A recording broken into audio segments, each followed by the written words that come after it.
Hello, and welcome back to the Outgrowth Deep Dive series. We're taking a look at my new plugin, Outgrowth, and we're taking a look at all of the sample processing engines that it has. Today we're going to look at the fifth and final engine, which is called Delve. And Delve is going to be a wavetable synthesizer, which turns your sample into a unique wavetable never heard before.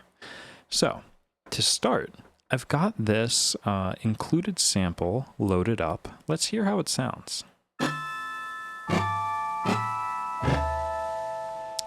Kind of like a guitar thing, or maybe plucking the strings inside a piano, something like that.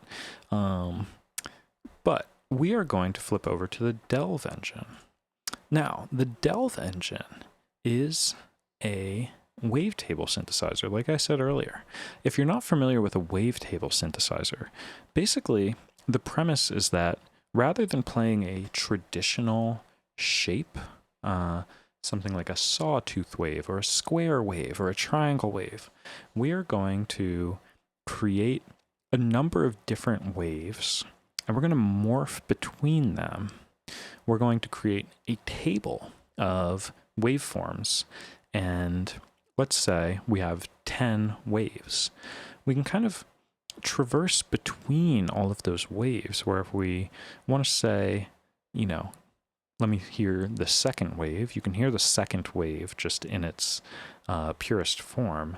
But if you wanted to kind of nudge over to the first wave, we can interpolate between those waveforms and get something unique and consistent as we move between those. So a wavetable is basically a bunch of waves, but we interpolate between them, which allows us to kind of perform modulation or motion in a way that isn't going to sound really stepped or really inauthentic. So anyway, let me just kind of show you how this sounds.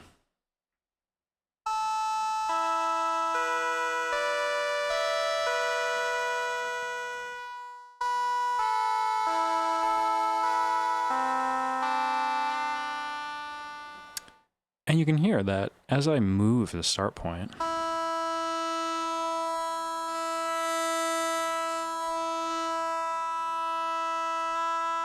the timbre is going to totally change. So, but it is smooth. So we get this kind of, smooth morphing effect between all of the waves that we've created. So I think that this mode is super fun. It's kind of like Outgrowth's kind of most synthy mode.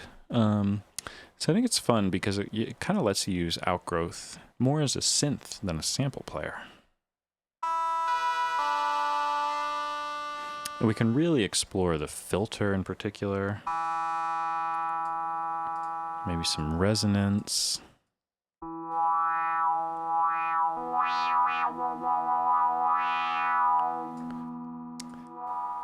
So this is going to be kind of like synth mode in my mind. We also have a sub-oscillator available to us, so we can mix in an oscillator that is an octave down, and that's nice because it's actually going to make all of the notes or all of the waves across the wavetable just sound a little bit more homogeneous.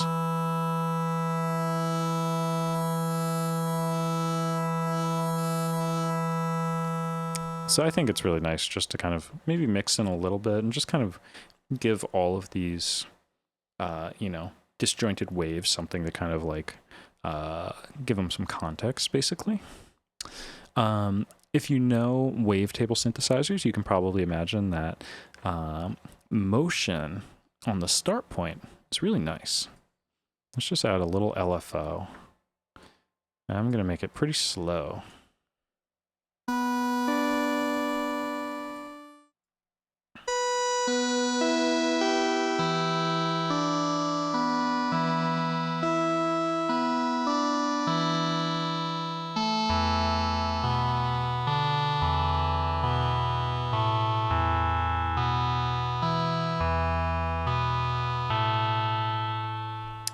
that's really nice. Just add a little bit of motion.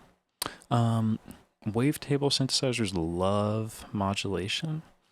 I would say the one caveat here to watch out for is that, in my opinion, sometimes really fast motion doesn't always sound the best. And that's mainly because this wavetable that we've generated isn't actually, doesn't have any relation to any of the different, the waves aren't really like related to each other.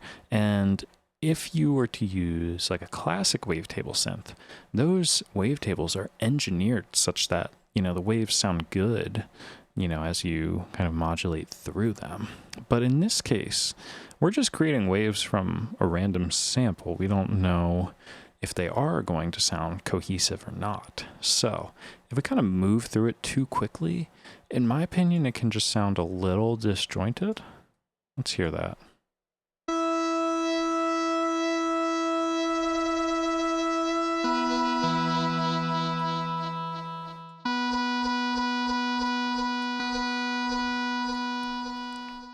So I think this comes up in particular if you want to use like an ADSR to control it. So for example, let's say I create a really plucky sound with the second ADSR, and I want to run the gamut. I want to span the entire sample.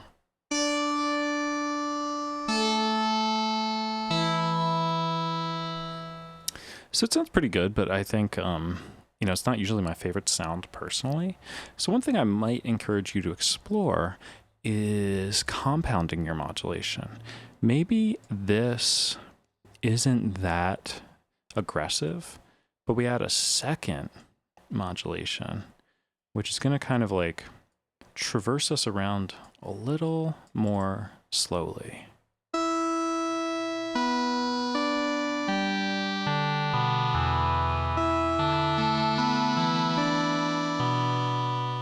So we get these these compounding effects.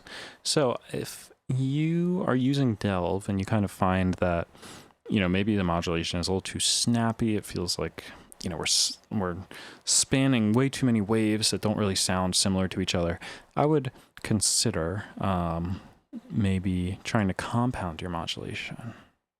And the last thing I want to point out is that these wavetables are actually, they're entirely just snippets from the sample.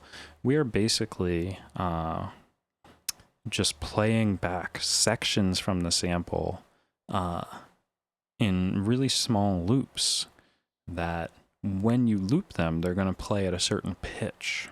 So what that means is that higher notes are going to be really short loops, and lower notes are going to be longer snippets of the sample.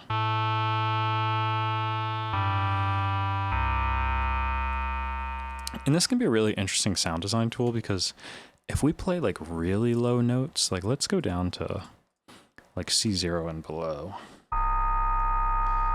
you're gonna start getting some overtones from like the original sample.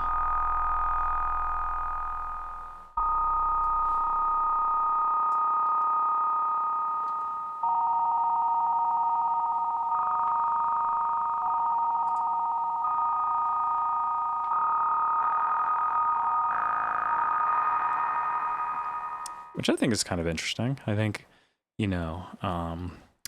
if you loaded a sample, let's say it's in E major or something, you could play some really low notes in E major and you're kind of getting this like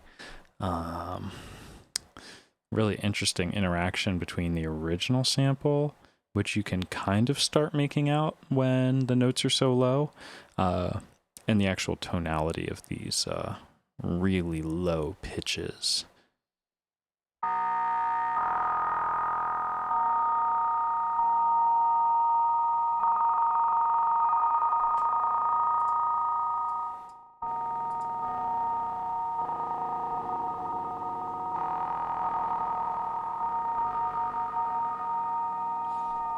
So that's a way you can kind of like bend Delve into a totally different realm if you want to. But anyway, so that's Delve. It's a pretty simple mode overall, but to me, it's kind of like, well, for one, it's probably the most abstract and the most disjointed from the original sample, but I also think that it's not that complex, and it really lets you use Outgrowth as a synth. Lets you really work the filter, responds well to modulation. So I would say, one, if you want to go, you know, completely off the deep end with reimagining a sample, like Delve is a great place to go.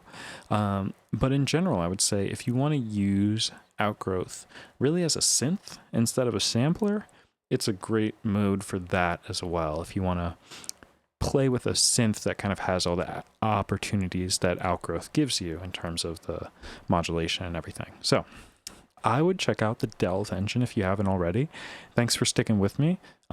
This is the last of 5 videos featuring each of Outgrowth's engines, and we're going to move on to some other stuff next. So thanks for checking out Outgrowth, and take care.